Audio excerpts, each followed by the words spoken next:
maa ngi koy waxanteeg benn mbokk bërki démb ci seen niveau entreprise gouvernement bi dafa wax ni nañu dimbale xale yi ñu liggéey mag ñi jël seen retraite entreprise yëpp d'accord ci ba di ci waxtaan ak kenn nag ma ni ko mbaa amu leen difficulté ak xale yi mu ni ma tuuti rek ayul ma ni ko ci wàllu compétence mu ni ma déedéet ñoom ñëpp am nañu compétence ma ni ko ci ban wàll mu ni ma organisation mu ni ma Cheikh xale yi duñu nelaw heure guddi gi yëpp duñu ko dox bu fajaree ñu kërile bala ñooy yeewu 9 heures jot bu ñu ñëwee ca entreprise ba danoo xuloog nun ba jant waaw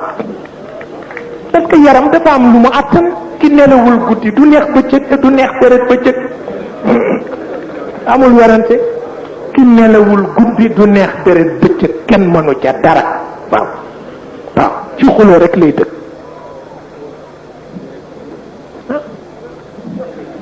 ne ko ndax li ngeen tawat ci wàllu compétence la mu ni ma déedéet ci wàllu organisation parce que mag ña fa nekkoon dañu daan def ñoom 2 heures ko ci 10 heures ci guddi ko ci dem këram fekk ko mu tëdd bu 5 heures ñu yeewu jàpp dem ca jàkk ji julli seen yaram nay ñu wasifa seen xol takk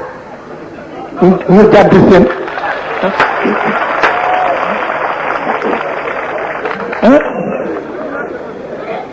mu ni ma ñu ngay tëdd 10 heures noppalu 5 heures ñu yeewu nee na jàpp seen yaram yëpp firéeku ñu dem ca wasifa ca jàkk ji nee na seen xol takk nee na ñu wàññee ko jaar seen kër jël seen tibbu cere nee na bu ñu ñëwee ci entreprise bi lu liggéey bi bari bari balaa 11 heures ñu def ko waaw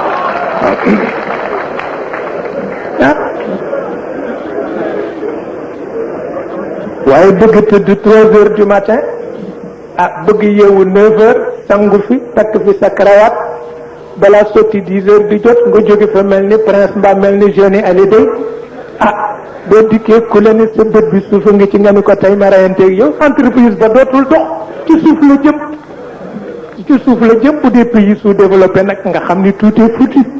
kooku kenn amatul looy def loolu xale yi ñoo war a xam ni am nañu compétence mais organisation des na ci seen wàll waaw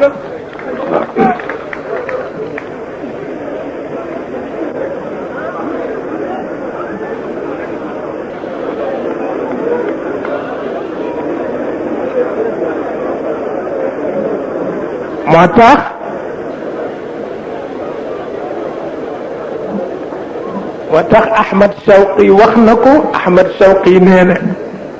wa ida almuallimu lam yakun adlan macha ruuxu aladalati fi shababi daila dëgg-dëgg nee na kiy jàngal xale yi bu deful ci boppam maandu nee na xale yi maandu ga ñuy am jële ko ci moom gu tuuti lay doon du leen mën a may ñu organiser seen bopp nekk la ñu war a nekk waaw